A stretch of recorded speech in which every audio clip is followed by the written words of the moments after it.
Yes! It's a wing! A few moments later.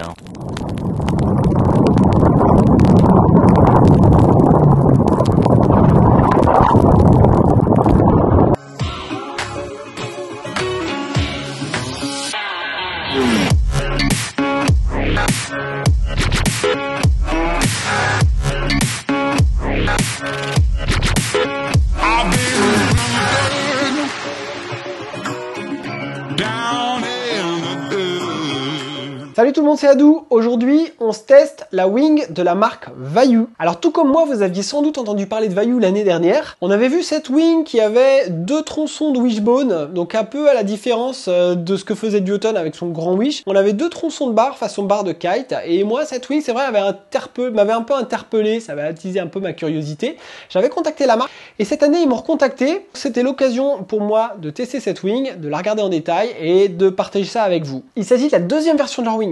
Donc cette V2, elle arrive et vous la trouverez dans des shops. Donc, vous la trouverez au niveau de la distribution, vous la trouverez en ligne principalement. Au niveau de la surface et des tarifs, on va avoir des wings qui s'échelonnent entre 3.4 et 7.4. On a respectivement 3.4, 4.4 qui est la surface qu'on a testée, 5.4, 6.4 et 16.4.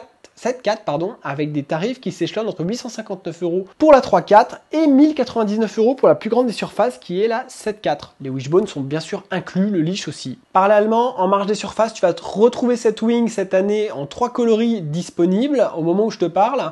Au niveau de la conception, cette wing est fabriquée avec de la toile de spi en double, j'ai du double ripstop.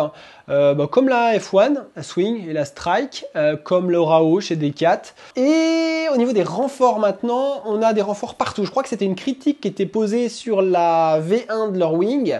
Là, il y en a partout au niveau des oreilles, il y a différents tronçons sur le bord d'attaque également, aux zones d'abrasion. Donc elle est blindée de renforts, il n'y a pas de souci à ce niveau-là. Au niveau des poignets, donc on a un système alternatif aux poignets souples qu'on a sur pas mal de wings. On a donc deux tronçons de wishbone ou type barre de kite avec un diamètre légèrement supérieur, un petit grip sympa pour une préhension agréable et douce pour les mains. Ça se développe de plus en plus chez pas mal de modèles de wing. Ça me fait penser un petit peu à ce qu'on retrouvera aussi sur de la Unit V2 qu'on n'a pas encore eu l'occasion de tester ici. On a deux barres plutôt que d'avoir un wish. Donc voilà, un mode de préhension qui est différent de ce qu'on a l'habitude de voir. Je précise que ces poignées ne sont pas démontables a priori, en tout cas j'ai cherché, j'ai pas trouvé. Elles ont des petites pièces de jonction qui fait qu'elles sont bien solidaires de la latte centrale pour amener un maximum de rigidité. Au niveau du système de gonflage, alors on est en double one pump, donc on a un seul conduit, c'est du one pump, on gonfle à un endroit et l'ensemble de l'aile se gonfle et on a deux conduits comme on a sur la Takuma Wing Ride, la version 3, deux coudes assez épais qui vont pas plier lors du dégonflage, donc c'est très agréable parce que l'aile se gonfle facilement, mais aussi au dégonflage, elle va se dégonfler facilement.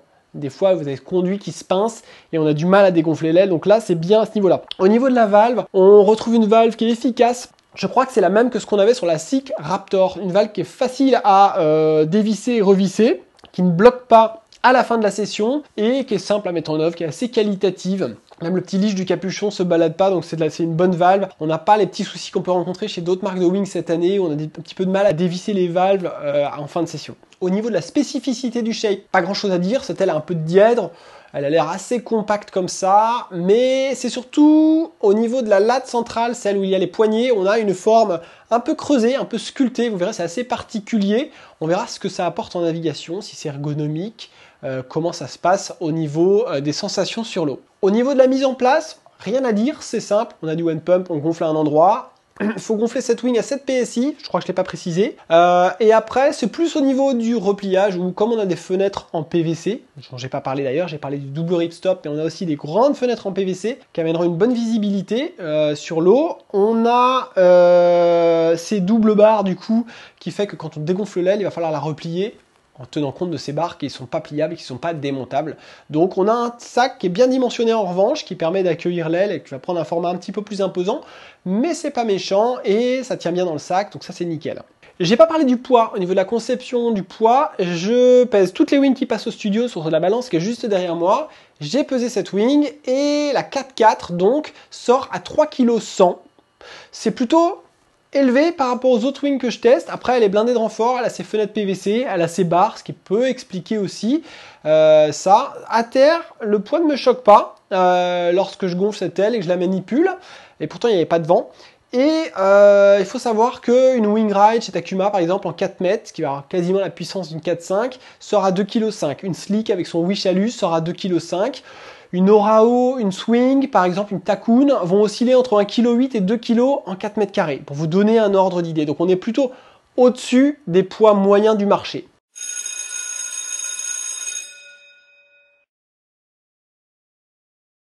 Bon, il n'y a pas masse d'air, hein. J'ai chargé Kujira 1440, on va tester la plage basse aujourd'hui. Demain il y a du vent fort, on testera la plage haute. J'ai une petite comète, 60 litres, c'est petit aussi. Et il y a une personne sur l'eau. Pour l'instant c'est mou, hein. On va gonfler, c'est parti.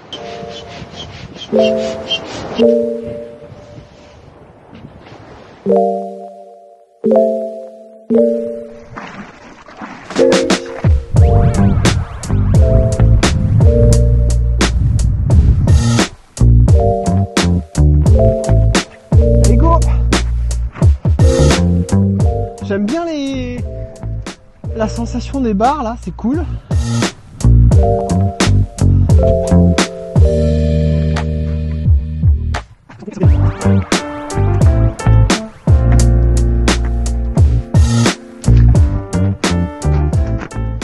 J'ai testé dans des conditions très light, mais vraiment hyper light. Ah, c'est vraiment light là, il n'y a rien. Putain, il n'y a rien de rien. Là tu touches, t'es mort. Et dans des conditions vent fort, genre bien grave à la rue, genre 4x4, j'ai fini la session en 2.8.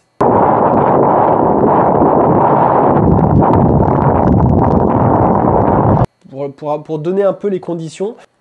Alors déjà au water start, quand on démarre, le système des Wish, je retrouve un peu l'ergonomie que j'avais sur la slick de Duotone que j'ai beaucoup utilisé l'année dernière. C'est-à-dire que quand on est à genoux sur la planche, il est assez facile à partir de la poignée de surf d'aller attraper le Wish. Ce qui est sympa avec le Wish, avec la barre, c'est que tu mets ta main n'importe où près du bord d'attaque et déjà ton aile là, elle tire un peu, elle te stabilise. Si tu recules un peu plus la main, là déjà tu avances. Donc après tu as juste à faire ça, tu mets l'autre main, c'est assez ergonomique. Au même titre qu'une poignée, quand les poignées sont très avancées sur le bord d'attaque, on arrive à choper la latte assez facilement parce que on peut aller mettre la main n'importe où sur la latte, près du bord d'attaque, et ensuite venir positionner ses mains un petit peu mieux. Et en reculant un peu ta main, rien qu'en ayant la wing au-dessus de ta tête, tu vas déjà réussir à avancer dans l'eau en étant à genoux. Donc il y a un vrai gain d'ergonomie qui commence dès qu'on est dans l'eau, avant même de voler avec la wing en position de water start. On va essayer de décoller.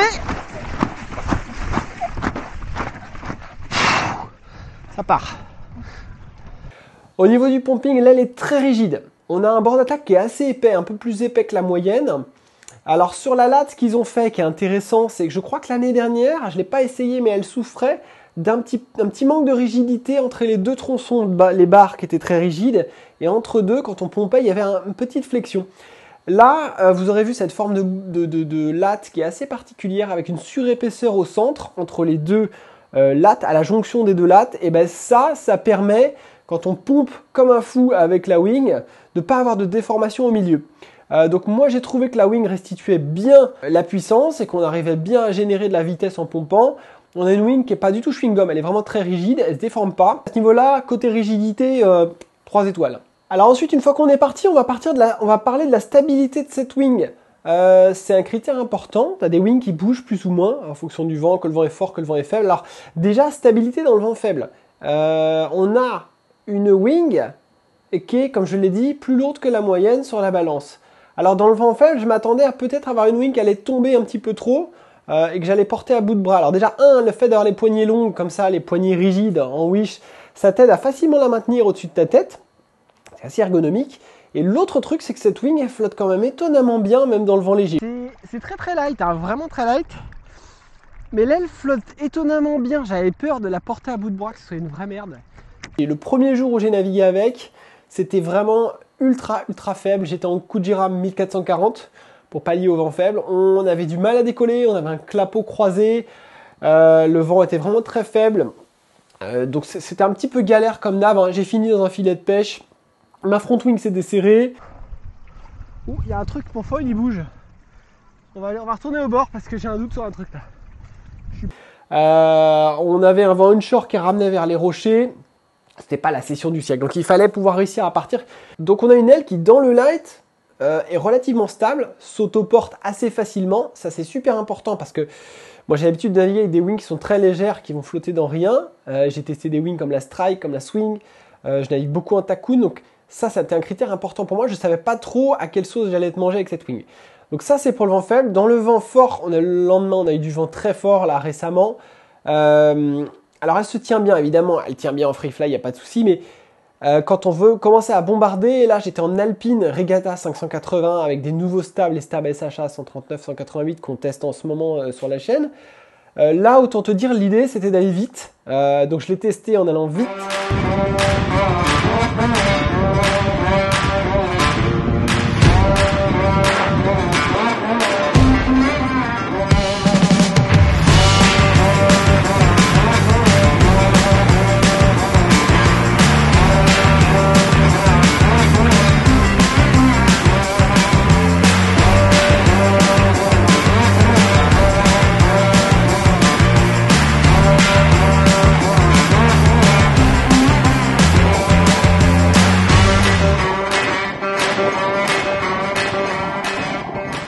Je l'ai testé en faisant des jumps aussi, et clairement, quand tu es à la rue, comme j'étais à la rue ce jour-là, puisqu'encore une fois, j'aurais dû naviguer plutôt en 3 mètres carrés qu'en 4-4, eh ben, j'ai trouvé que la tenue était quand même excellente. J'avais pas vraiment de flappement, notamment dans les manœuvres, les tacs, et j'ai trouvé que j'avais pas mal de puissance dans la main avant, donc une wing qui te donne envie d'accélérer, donc pour bombarder, c'est plutôt intéressant. Et la rigidité, couplée à ça, à la stabilité, fait qu'on a une aile qui est franchement très bien. C'est franchement agréable en nav, que le vent soit faible ou que le vent soit fort. Au niveau des poignets, j'ai parlé de l'ergonomie au water start, mais en navigation, c'est très agréable. Ce grip, on va le comparer à de la barre de kite. Au niveau du diamètre, c'est à peu près similaire, peut-être un tout petit peu plus gros. On a un grip en mousse qui est bien fini, qui ne bouge pas. Les mains, c'est agréable pour les mains, c'est assez confortable. J'ai pas eu mal aux mains en naviguant avec cette wing, et pourtant j'étais grave à la rue. Pas mis de bout de harnais, il n'y a pas d'attache de bout de harnais, mais vous pouvez attacher des bouts assez facilement sur ces barres en faisant des nœuds de cabestan, en mettant des bouts de harnais classiques. Moi je ne l'ai pas fait, donc j'en ai pris plein les bras et volontairement, on a même fait des jumps, donc ça a vraiment tiré fort. Et j'ai trouvé que elles étaient bien positionnées et que de toute façon, on pouvait moduler, donc ça c'est intéressant. Le principe du wish, on est quasiment sur un wish. C'est pas comme sur la Duotone Unit où tu as des petites barres rigides, mais qui sont beaucoup plus compactes. Là, on a des grandes barres, 2 grandes barres, ce qui rajoute aussi au poids. Mais du coup, on peut vachement moduler la position des mains pour générer plus ou moins de neutralité. Avant un tac, on va avancer la main. Ou à l'inverse de la patate, on recule un peu la main avant et on vient border avec la main très en arrière pour vraiment charger, par exemple au largue, si vous voulez taper des Vmax. Donc ça, je trouve ça intéressant. Un autre truc, mais là je fais le parallèle avec la Slick ou la Duotone Foil Wing V1, la Echo, c'est wing que j'ai testé aussi sur la chaîne. Dans les jives, c'est assez sympa parce qu'on retrouve ce côté, je garde mes mains sur la poignée, et j'ai une connexion rigide entre mon corps et la wing, et quand je la fais pivoter, ça réagit tout de suite. Il n'y a pas cette petite inertie, ce petit flou dans les commandes que tu peux avoir un petit peu plus. Moi, ça ne me gêne pas personnellement, mais ça peut être ressenti comme ça, avec des poignées souples. Donc un côté agréable, assez intuitif dans les manœuvres comme le jibe par exemple. Un petit focus sur l'envergure. Alors c'est un paramètre qui est important. Je sais que sur les wing rides chez Takuma, l'envergure m'avait un petit peu gêné. Sur les strike et les swing V1, swing V2, strike V1, ça m'avait pas mal gêné. J'ai pas testé la V2 qui doit être très bien, mais j'avais un peu trop d'envergure. Moi je navigue des mâts courts, je suis plutôt pas très grand, j'aime bien naviguer aile basse. Donc dans ma façon de naviguer, l'envergure peut être un paramètre qui est un peu rédhibitoire. Là ça m'a pas dérangé. Elle a, je pense, plus d'envergure qu'une Takun en 4 mètres, parce que je navigue beaucoup en Takun 4 mètres, mais c'est une 4x4 en même temps, donc voilà. Mais l'envergure m'a pas gêné, j'ai pas l'aile qui a traîné dans l'eau, je trouve qu'elle se tient bien en l'air, elle est stable encore une fois, donc il n'y a pas de mouvement verticaux, elle va pas aller taper dans l'eau, elle est facile à gérer à ce niveau-là, elle a un comportement sain, ce qui fait que son envergure m'a pas gêné. On a parlé d'ergonomie, on peut difficilement parler d'ergonomie sans parler de l'aspect un peu sécuritaire et des fenêtres. Il y a des fenêtres sur cette wing, il n'y en a pas toujours, mais là il y en a. Elles sont grandes, elles sont bien dimensionnées, ce qui encore une fois doit contribuer au poids de cette wing, au même titre que les renforts qui sont vraiment nombreux sur le bord d'attaque. Les fenêtres sont grandes, elles sont utiles, on voit au travers, c'est-à-dire qu'on ne voit pas juste le ciel, on voit ce qui se passe derrière. J'avais bien aimé les fenêtres de la Slick, qui apportait un petit plus, même si c'était perfectible. Et là, elles sont balèzes. elles ont le mérite d'être là et au moins, même si elles apportent peut-être un petit poids en plus, elles ont une utilité, c'est assez sécurisant, notamment les jours où il y a beaucoup de monde sur le spot. Dans les sauts, sustentation. Alors il y a un item sustentation, il y a quelqu'un qui m'a dit « Adou, pourquoi tu sautes pas ?» Alors je saute si, mais pas forcément dans mes reviews, pas forcément dans les vidéos, ou quand j'ai envie de sauter, je prends pas forcément une caméra parce que ça me gonfle. Là pour le coup, j'ai voulu répondre à cette question, pourquoi tu sautes pas? Et là, ce jour-là, j'étais à la rue, j'étais parti pour aller vraiment chercher des VMAX avec l'Alpine Foil Regatta en 580. Et en fait, comme le plan d'eau était devenu un peu dégueu, que le vent était vraiment fort, je me suis dit tant pis, on va plus aller chercher la glisse et la VMAX, on va aller chercher les jumps.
Super session. Alors, j'ai eu l'impression de refaire du windsurf parce que il y a le côté wish.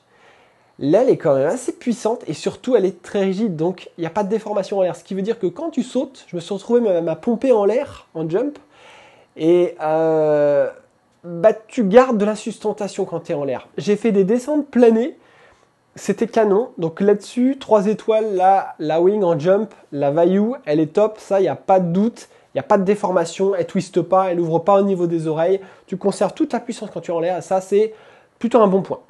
Le fait que ça jumpe bien et que tu aies ces barres, ça va permettre, à mon avis, ça va plaire, à mon avis, aux freestylers, ceux qui aiment bien envoyer un peu.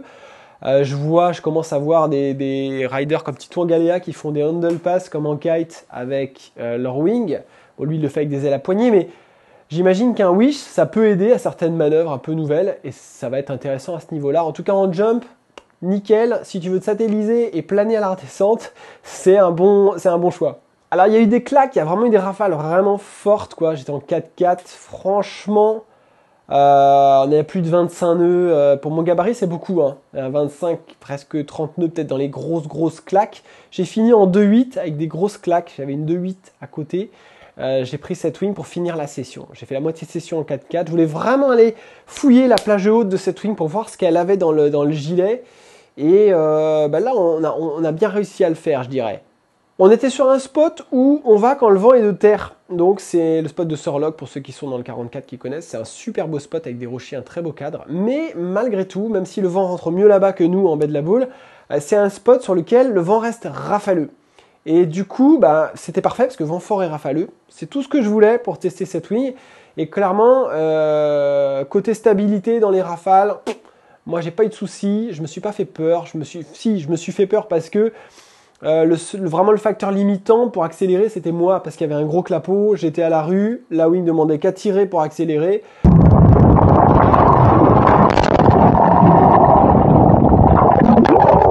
Donc clairement, j'ai senti que j'étais le facteur limitant. Donc quand on ressent ça, c'est plutôt très positif. C'est pas le matos qui sature, c'est le rider. Donc là, j'avoue, rien à dire sur le matos à ce niveau-là. En free fly, alors on a une poignée avant qui est confortable. Il y a ce petit patch pour la main, donc ça c'est bien. La poignée est assez longue. On a la main loin du bord d'attaque. J'aurais aimé avoir une poignée un peu plus proche ou plus rigide pour mieux driver l'aile. Pour 2 raisons. Alors, dans le vent fort, la wing flotte très bien, il n'y a pas de souci en free fly, en downwind pour pomper, il n'y a pas eu de souci. Dans le vent plus faible, c'est peut-être le seul cas de figure, il y a 2 cas de figure dans lesquels le poids de l'aile m'aura peut-être un peu plus marqué. C'est les jibes dans la pétole. Donc là, avec un gros foil, je dis j'avais le coup de Gira 1440, donc j'étais tout en inertie dans les manœuvres. Et là, clairement, la wing a tendance à un petit peu retomber. Alors, si on la prend par le wish, ça le fait. Donc en jibe, ça va pas être trop problématique. Tu peux rapidement la remettre au-dessus de ta tête ou la driver facilement. En free fly, dans le vent faible, dès l'instant que tu pars sous le vent, au large, eh ben, tu annules un petit peu la vitesse du vent et du coup, la wing a tendance à retomber un peu. Une wing qui serait très très light ou une petite surface, elle va flotter facilement. Là, il va falloir des fois lui redonner une petite impulsion pour qu'elle remonte un peu. Voilà, mais elle retombe de manière homogène, c'est pas juste l'arrière de la wing qui retombe comme c'était le cas avec les échos, je me souviens, on avait tendance dans le vent très faible à avoir l'arrière de la wing qui pesait un peu plus lourd que le reste, et la wing retombait. Là, elle retombe à plat, mais il faut des fois la remonter un peu, donc c'est dans ce cas de figure précis et unique où peut-être le poids pourra déranger certaines personnes.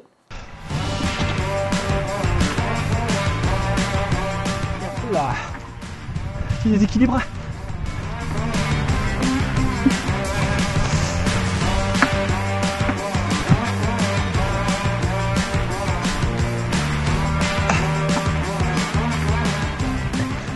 On termine par les manœuvres.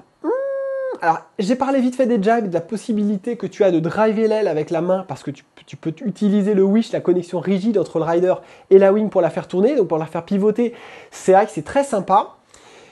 Et il y a un item qu'on ne peut pas ne pas parler de ça quand on passe en review une wing, c'est la technicité au tac, la facilité au tac. Donc les tacs, c'est les virements.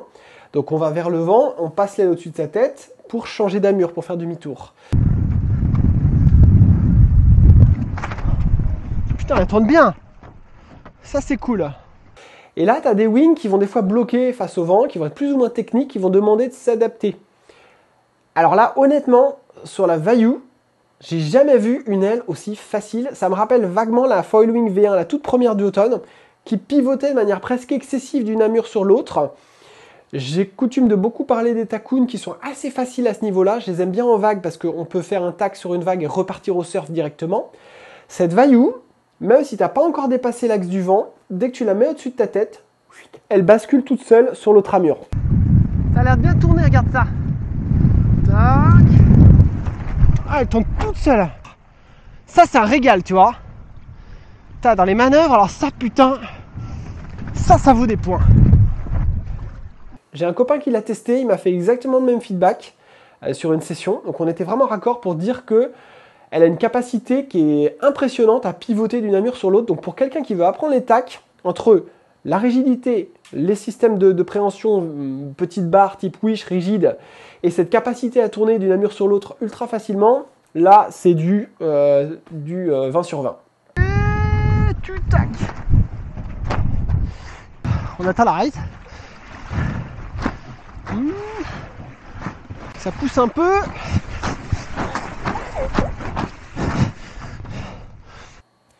Pour qui est cette wing? Eh ben, ça va être une bonne wing pour tout le monde. Il n'y a pas d'histoire de perf, de technicité, de trop rigide.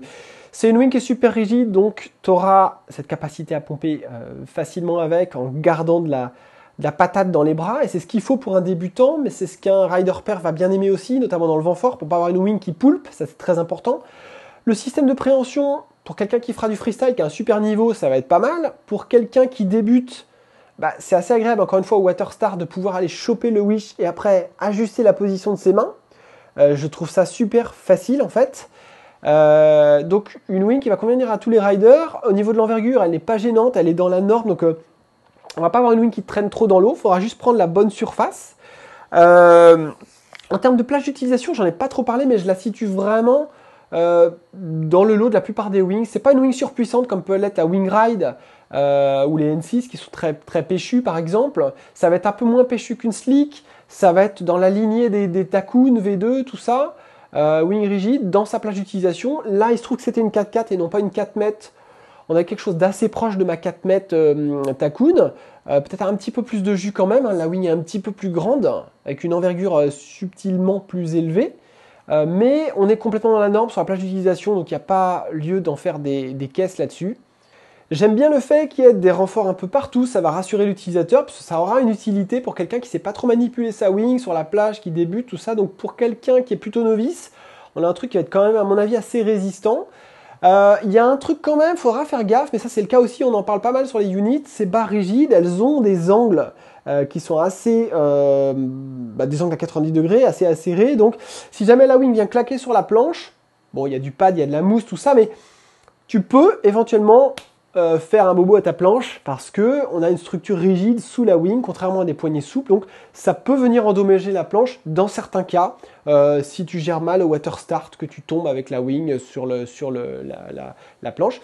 On en vient à la wishlist. Qu'est-ce qu'on pourrait souhaiter pour la prochaine wing? Alors, moi, il y a plein de choses que j'ai bien aimées. Le gros double one pump, la petite protect néoprène pour la main. L'aile est facile à dégonfler. On a une valve qui est facile à desserrer. Il n'y a pas de souci au gonflage-dégonflage. On est sur du one pump. La wing est bien finie. Le sac est quali. Enfin, tout est assez quali. Qu'est-ce qu'on peut souhaiter à cette wing? On pourrait souhaiter qu'elle soit un petit peu plus light. Réussir à vous trouver comment on peut alléger un peu cette wing pour qu'elle se rapproche plus des poids des différentes wings du marché. Ensuite, sur ces barres, moi j'aimerais bien avoir peut-être dans un futur proche, comme beaucoup de marques commencent à faire des wings avec des poignées rigides, peut-être au niveau des extrémités des poignets, avoir quelque chose d'un peu plus rond avec du grip pour adoucir en cas d'impact et pas avoir cet angle un peu trop vif qui peut venir un petit peu abîmer la planche ou qui peut venir poker le rider aussi, faire mal au rider aussi si jamais il se cogne, s'il se prend la poignée sur la tête. Donc ça c'est quelque chose à prendre en considération, même si vous ridez, vous êtes plutôt débutant ou même si vous vous énervez un peu sur le wingfoil, c'est bien de mettre un casque sur l'eau. Je sais que je le fais pas, mais on a toujours cette possibilité là aussi et ça me semble important aussi si vous voulez un petit peu envoyer ou c'est en phase de progression. Bon, en conclusion, vous l'aurez compris, pour moi, c'est une excellente wing. Il y a d'autres choses sur le marché qui sont très pertinentes aussi, mais cette V2 tient compte des petits ajustements qu'il y avait à faire sur la V1. On a une bonne rigidité en tout point de vue sur le bord d'attaque, mais aussi au niveau de la latte centrale. Quand on pompe, tout ça, c'est excellent. On a une finition qui est vraiment aboutie. Tout est quali. Ils ont pensé des détails comme ce fameux leash droit à émerillon qui n'existe quasiment nulle part ailleurs chez les autres marques. Donc, très bonne wing à découvrir. Vous la trouverez dans les shops. J'espère que vous avez toutes les infos sur cette wing. Si ce n'est pas le cas, n'oubliez pas qu'il y a le forum sur lequel on fait des feedbacks. Donc tous ceux qui auront également testé cette wing pourront donner leur avis et on peut échanger dessus. Je reste joignable en off sur Messenger ou Instagram pour répondre à toutes vos questions sur ce matos. C'était tout pour cette vidéo. Profitez bien du vent, naviguez bien, progressez. Je vous dis à plus et n'oubliez pas de vous abonner à la chaîne. C'est important, ça me fout la motive. A très bientôt pour d'autres vidéos. C'était Adou. Bye bye.